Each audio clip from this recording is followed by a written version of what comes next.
Notes from the Upper West Side, a novel by Dan Wrench.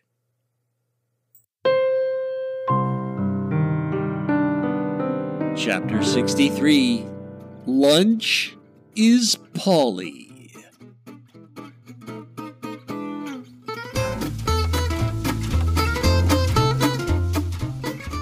Yeah, I was dancing around the morning I found the Cammy email in my inbox, but I knew I was going to have to get serious.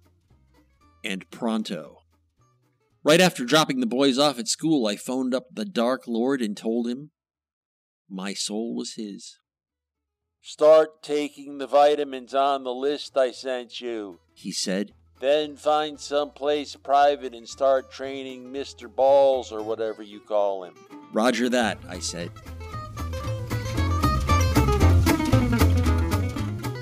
You know what, in fact?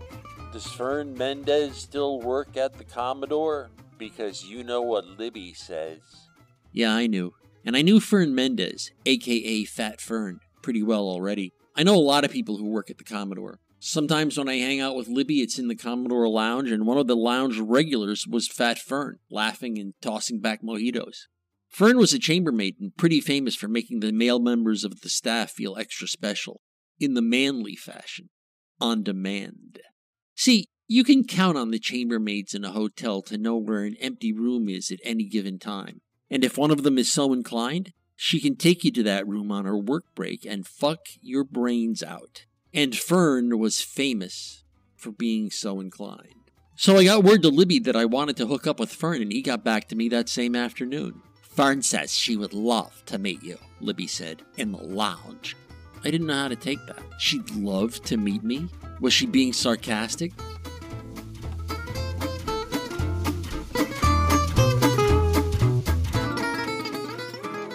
And in the lounge? Why not in one of the rooms? So I had to think back on how I left it with Fern the last time we hooked up.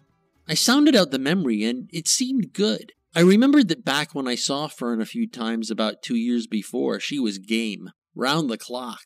But she was real busy and never had a lot of free time she could put together at once, so the sex was all really quick and basic, and you never had all your clothes off. Back then, we had 3 afternoon encounters, and it was over.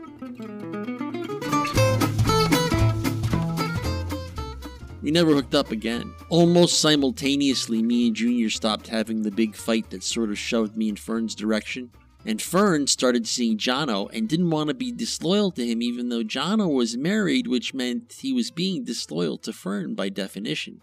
So that was the short and sweet of my past with Fern. And last April, before the Cammy email came and I called up Libby, the only times I ever saw Fern was when we were both in the Commodore lounge hanging out with the rest of the staff.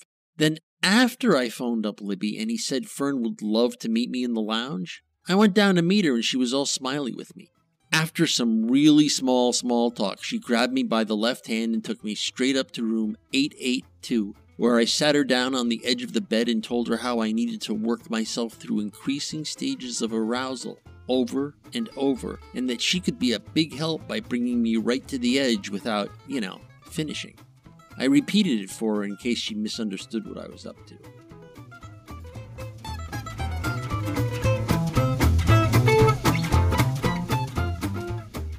Ultimately, the goal is that I should get just as aroused as I normally would, but without finishing? Yeah. Wow. So you can do that? Not yet. That's why I need your help, if you're willing. And you doing all this for a girl just so you can jam her longer? As long as possible, or until she screams stop. Fern looked sad for a sec. Wow, she said. I wish I was that girl. I was standing right in front of her. I looked down at her and stroked the ultra-black hair on the side of her head. Jesus, Fern. I thought you and Jono were kind of a thing. Nah, she said. Jono, he back jamming his wife. He get all guilty cause I was blowing him every day and soon he start jamming my culo. And he do it slow and suave. But he get way guilty and tell me we have to stop. I felt really close to her right then. Sorry to hear that, Fern, I said. Yeah, she said. She sniffled. I sat down next to her on the bed. He kept telling me he wanted to take me out on the beach in Puerto Rico and jam me suave, you know, in the culo. He likes saying that. I like thinking about it. We might still do it, I think. When he get tired of his wife again, then we go to Puerto Rico and I lie on a blanket on the beach and take Jano suave. You're saying the word suave, right? Yeah, why, are you using it wrong? No, I said. I guess that's right. It mean gentle.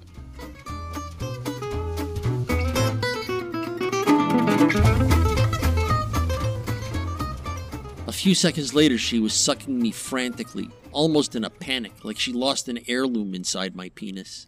I failed to control myself. Whoa, I said as I lay on my back when it was over. This is a lot harder than I thought. She giggled. I have a theory, I said. I was trying to distance myself. Be objective, scientific. I'm going to say, hypothetically, it's a matter of timing. I have to know I'm about to erupt, then hold it back at exactly that moment.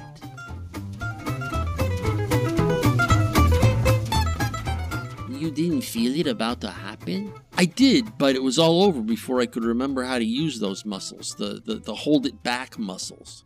Well, we go again tomorrow, okay? You'll be free? You're sure? She sat up on the bed and stroked my cheek. Suave. I'll be your coach, she said in an excited whisper. From now till your fuck date? Every lunchtime, which is same as today, 5 o'clock, you want to meet Mondays and Thursdays too? She was off Mondays. I was off Thursdays. It was something to think about. That's tempting, Fern, I said, but I don't think I can swing Thursdays. We should maybe use those days to rest up. I sat up and stared in her eyes. Hey, Fern, I said, what if Jono...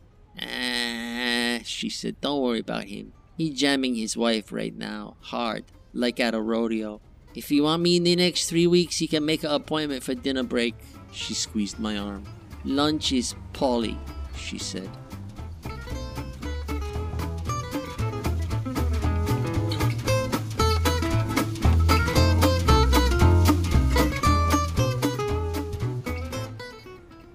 Notes from the Upper West Side is a work of fiction.